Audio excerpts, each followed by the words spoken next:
Halo Sobat Elemental, pada video kali ini admin akan bahas asal-usul kuasa Nova dan Blizzard. Kalau begitu, simak saja video berikut. Kuasa tahap 3 Nova dan Blizzard merupakan kedua elemental yang berada di satu planet, yaitu Baraju. Baraju merupakan suatu planet yang beriklim panas dan juga dingin. Hal itu dikarenakan planet tersebut tidak berotasi, menyebabkan satu arah planet terasa panas karena menghadap ke Nova, dan satu arah planet terasa dingin karena menghadap 3 bulan.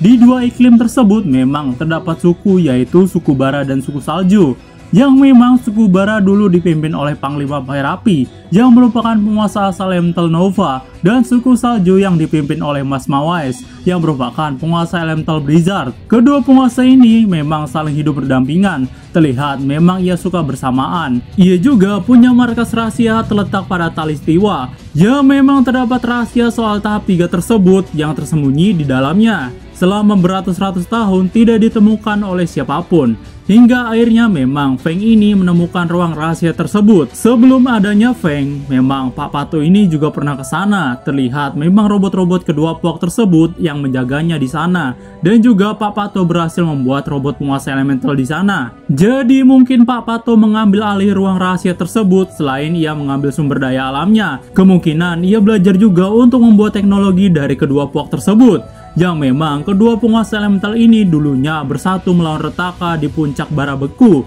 Tapi katanya mereka berdua hampir berhasil menewaskan Retaka sebelum akhirnya ada bencana yang menimpa mereka sehingga tumbang. Kemungkinan karena terjadinya letusan, kan dua kuasa tersebut saling berdekatan yang menyebabkan gunung tersebut aktif, membuatkan mereka tewas di tangan Retaka. Jadi dengan tewasnya kedua penguasa elemental tersebut, jadi perpecahan antara kedua puak. Ditambah lagi Pak Pato yang sengaja mengadu domba puak tersebut, jadi semakin berseteru kedua puak tersebut.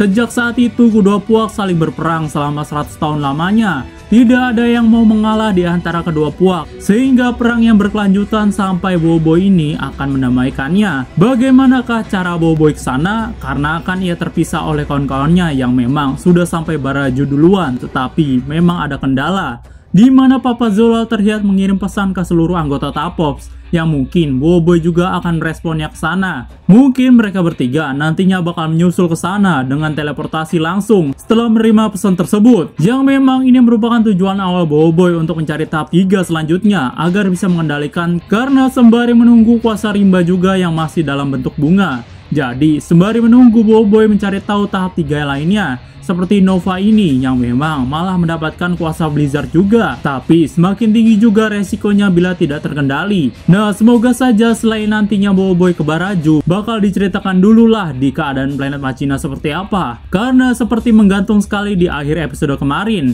Semoga saja bakal terlihat kondisi Codebot yang menjadi normal kembali, dan sembari mencopot chip yang ditanamkan oleh Adudu. Karena kalau tidak, Adudu ini bisa ikut lagi Bobo kemana saja. Lalu dijelaskan juga harusnya di sini Codebot ini kenapa jadi seperti itu, dan siapakah sosok yang mengurung di peti tersebut. Apalagi kan arc Baraju ini ada 6 episode, jadi harusnya diperpanjang juga. Melihat dari isu komik hanya 4 isu saja, apalagi harusnya ada transisi juga ke planet Machina ke Baraju, biar tidak ada menggantung juga akhir episode kemarin. Setelah sampai di sana, memang Bobo dan kawan-kawan ini mungkin bakal berucap dengan dua kuasa elementalnya, yaitu Blaze dan Ice, karena tujuan mereka mencari tahap 3 dan mendamaikan kedua puak. Memang agak sulit juga kedua puak ini tuh percaya kalau salah satu pemimpin mereka dihianati menurut kabar yang didengar. Jadi ini yang menjadi tantangan untuk Bobo dan kawan-kawan menyelesaikan masalah di planet Baraju ini. Tapi bukannya mendamaikan kedua puak tersebut, di puncak bara dan salju, Bobo yang berpecah menjadi dua kuasa elemental Blaze dan Ice yang sebelumnya berada di puak yang masing-masing. Kini ia bertemu kembali yang tujuan awalnya bertarung, tapi untungnya diingatkan kembali tujuan awalnya apa untuk mendamaikan.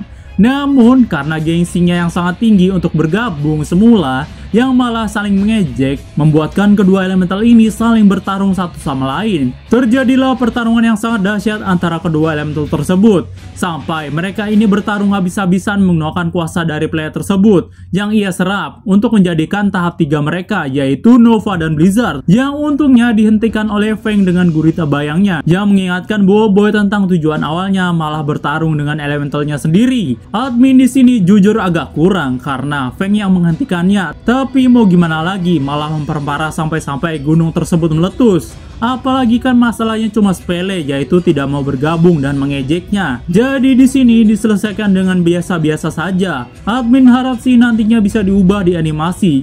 Jadi Bobo ini bertarung karena memang sudah lupa ingatan terlalu lama dan terbawa emosi kedua puak. Yang puncaknya, kedua elemental ini tuh saling bertarung menggunakan kedua elemental tahap 3. Tapi untuk menghentikannya sendiri, harusnya roh kedua penguasa elemental ini menghentikannya dari bawah alam sadar. Yang memang, kedua penguasa elemental itu saling berdampingan. Harusnya Bobo juga begitu, mendamaikan kedua puak tersebut. Bukan malah memperparah, tapi itu hanya pendapat admin saja. Nah, barulah Bobo ini mendamaikan kedua puak tersebut dengan fusion sopannya. Kalau dari kedua elemental asal mesti kacau kembali. Apalagi setelah Bobo bertarung, kedua puak ini masih bertarung kembali karena memang dendam juga antara kedua puak ini. Jadi Boboiboy harus mendamaikannya di sini. Sebenarnya kedua penguasa elemental asalnya sudah membuat perjanjian perdamaian antara kedua puak, tapi rakyatnya banyak yang belum tahu soal ini. Karena memang kedua penguasa elemental ini saling sembunyi-sembunyi dalam aksinya. Jadi waktu Rotaka menyerang dan kedua penguasa ini tumbang, menyebabkan kedua puak ini terpecah dan saling menuduh. Tapi untungnya Feng di sini berhasil menemukan tugu perdamaian yang dibuat oleh kedua penguasa tersebut. Pantas saja Papato ini menjaga dengan ketat ruang rahasia tersebut karena takut terbongkar juga kalau selama ini kedua penguasa ini saling bersatu. Nah, lalu dari mana mereka mendapatkan kuasanya? Kemungkinan memang dalam ruang rahasia tersebut ada petunjuk untuk mencari tahap 3-nya yang mungkin berasal dari sana. Karena Boboiboy di sini sudah menyerap kuasa di sekitar, mungkin nanti bisa langsung dimunculkan, tapi harus ada yang mengajarkannya untuk mengendalikan tahap 3 tersebut. Takutnya memang nanti malah hilang kendali juga. Jadi harus hati-hati dengan mengeluarkan tahap 3 ini. Apalagi sumbernya dari menyerap kuasa di sekitar seperti halnya kuasa Beliung yang tidak terkendali saat itu, menjadikan istana Kupuri hancur oleh Boboiboy. Yang bagusnya memang Boboiboy ini berguru untuk mendalikan ke penguasa yang masih ada. Atau kalau mau lebih aman seperti kuasa Rimba, caranya sama seperti penguasa asalnya. Jadi nantikan arc Baraju di pertengahan tahun ini, yang memang mungkin antara Juni dan Juli. Jadi semoga saja di arc ini bakal muncul kuasa elemental Nova dan Blizzard Boboiboy. Oke, cukup sekian untuk pembahasan video kali ini. Jumpa lagi di video selanjutnya. Goodbye.